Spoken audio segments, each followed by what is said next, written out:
Podcasting from a little cabin on a hill, this is the Stacy Westfall Podcast. Stacy's goal is simple: to teach you to understand why horses do what they do, as well as the action steps for creating clear, confident communication with your horses. Hello, I'm Stacy Westfall, and I teach people how to understand, enjoy, and successfully train their own horses. In this first season of the podcast, I've been discussing issues that frequently affect the way that riders think. As I wrap up the season and prepare for season 2, I want to cover just one more thing. I have hundreds and hundreds of thoughts, but I'm going to actually use that 4-square model that I introduced to you early on, the one that says rider's mind, rider's body, horse's mind, horse's body. I'm going to use it on myself right now to make sure that I give you a balanced view of all the different places I see riders getting stuck or struggling with. So I'm going to stick to this one, go through the rider's mind, and then move on to the rider's body for the next season. Today's episode, I want to discuss the idea of making mistakes, and I'm going to break it down into 3 different things. Why you should make mistakes, which mistake you should really try to avoid, and how to measure the direction of your mistakes. During my clinics, I often tell riders that they need to make mistakes in the right direction. I'm actually thinking I should make a t-shirt that says, "Make mistakes in the right direction." At my last clinic, a lady said, "I'm waiting for the t-shirt. I'm ready to buy it." The little saying implies 2 things. First, it implies that it's okay to make mistakes, and then it also implies that there's some kind of way to measure the mistakes that you're making and how that's working out for you. My idea is that if you can free yourself up to the idea that making mistakes is okay, then it's easier for you to get started.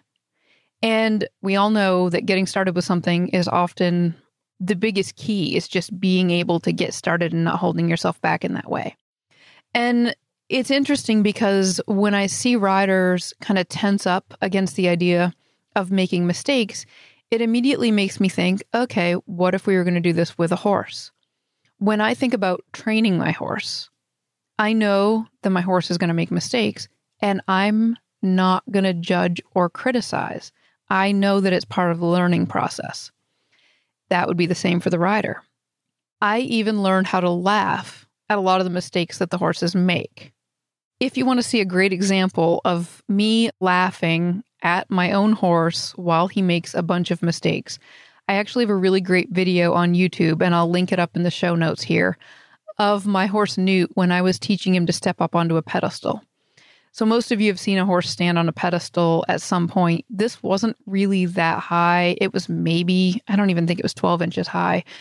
And it wasn't really that small. Maybe it was 3 feet by 3 feet. And I was teaching him how to step up on it, not with me riding him. I'm standing back behind the video camera, sending him up on. But I was letting him take his time figuring it out.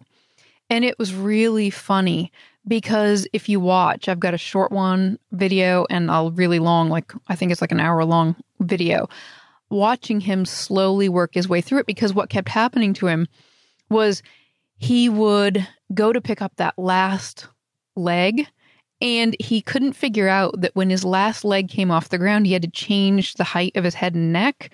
So he kept not lifting his head and neck, and he would tumble over forward off the front of this thing, which wasn't a big deal because he'd basically just step down a few inches. But it was really funny. There was even a place in there where you can see him lift his last leg off the ground, but he sticks it out behind him as a counterbalance to his head and neck because he's trying to work this out. And the whole time I'm laughing because it's okay that he's making these mistakes. And with me laughing, it's easier for him to feel the freedom. He doesn't feel pressure when I am doing that.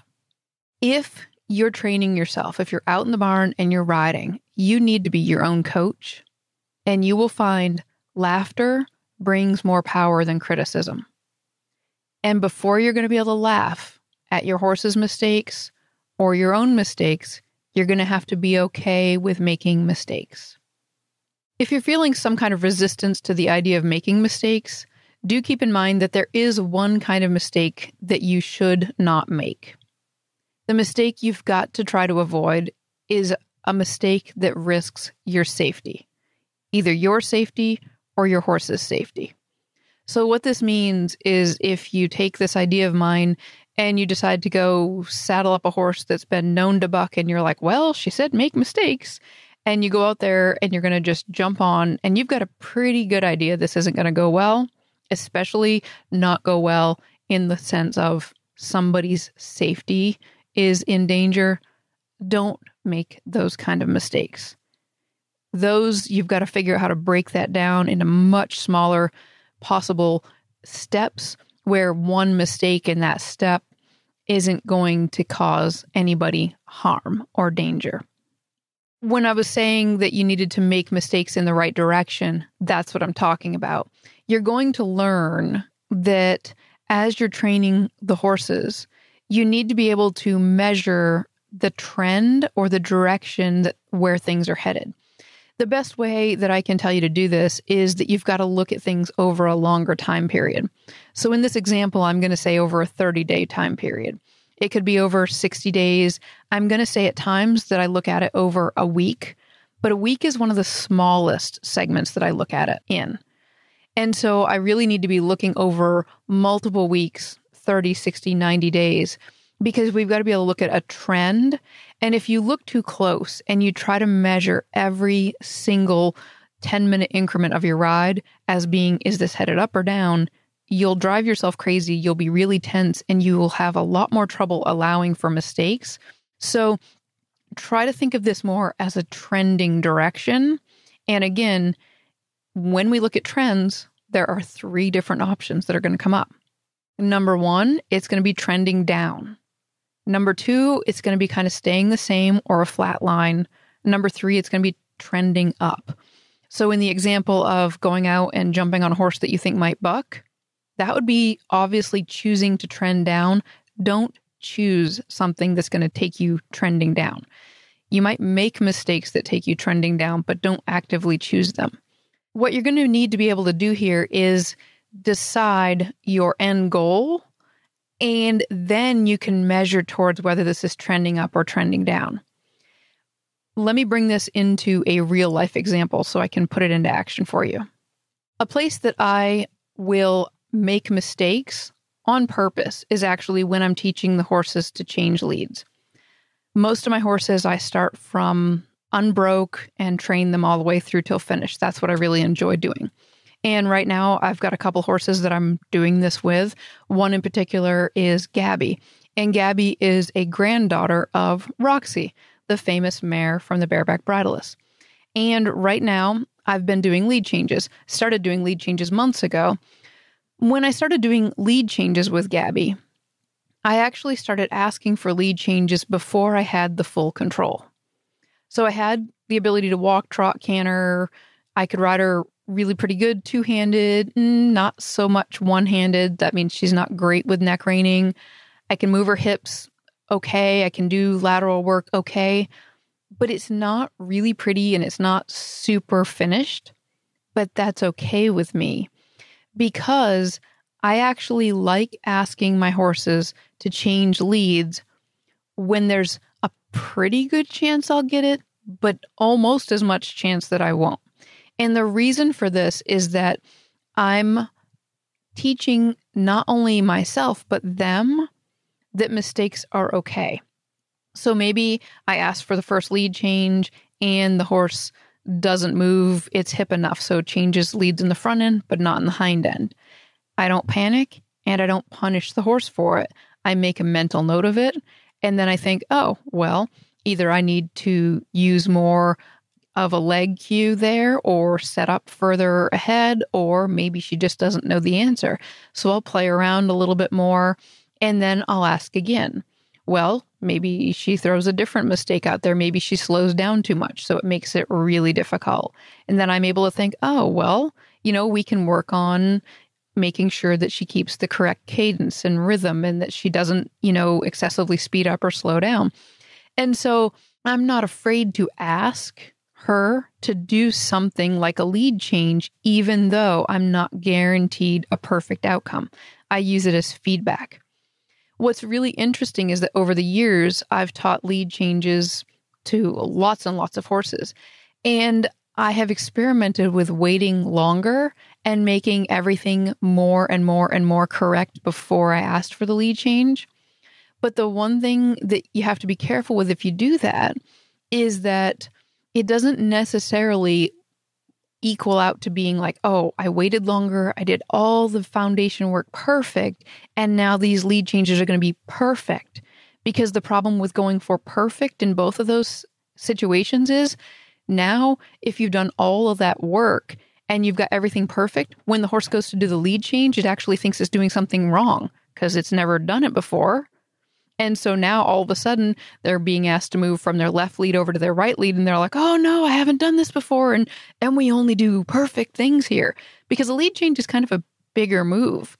So it's really interesting to me that sometimes when we really, really try to avoid mistakes at all costs, we actually end up creating horses that tense up if everything isn't perfect. And learning new things isn't perfect. What I would really like you to take away from this and put into action is, the first thing, realize that you're going to need some sort of consistency or you won't be able to measure the trend. That means if you ride once every 30 days, you're not going to be able to map out a trend. So if nothing else, I hope this gets you motivated to get into some kind of a rhythm. If I could just give you a default bare minimum, I would love to see you guys working the horses 3 days a week, because this will give you a minimum of feedback. Do whatever you can, whatever fits in your schedule, but 3 days a week is great because you can actually start to see trends a lot more clearly. And if you are going along and you're working your horse 3 or more days a week, you need to make sure that you're reviewing the trends at the end of every week, but also with kind of this running total over a longer period. If you have difficulty remembering back, then simply set a video. You can take your cell phone, video camera, something, balance it on a bale of hay, videotape yourself, and a month or 2 months later, go back and use that to compare to what you're doing now. Because odds are, if you've been working, even though it feels like you're making mistakes, a lot of the times you should be able to see the trend, and it's not going to all be perfect in the middle of it. A lot like raising kids, training horses is not something that just gets easier and easier as you get further into it, as most parents or people who were children once can all identify. When I look back at the really famous bareback bridleless ride, I think it would be interesting for you to know that when I watch the ride, I can feel the ride again in my body. And the interesting thing is that I can feel the imperfections in the ride. So I can feel the teeny tiny mistakes that were happening inside of that ride. Because something you might not know is that the more you can feel, the more details of the ride that you become aware of, that means you're going to feel a lot more stuff that's not working. So when I go out and ride, I can feel a lot. That doesn't mean everything I feel is perfect. There's just a feedback loop that's going on. So even inside that really famous ride, when I watch it, I can feel in my body the little spots where there was a little bit of resistance and communication going back and forth between the two of us, even though you can't see it. And the more you understand and the more you learn, the more you're going to feel the details, and you're going to need to get okay with the idea that it's not going to always feel perfect.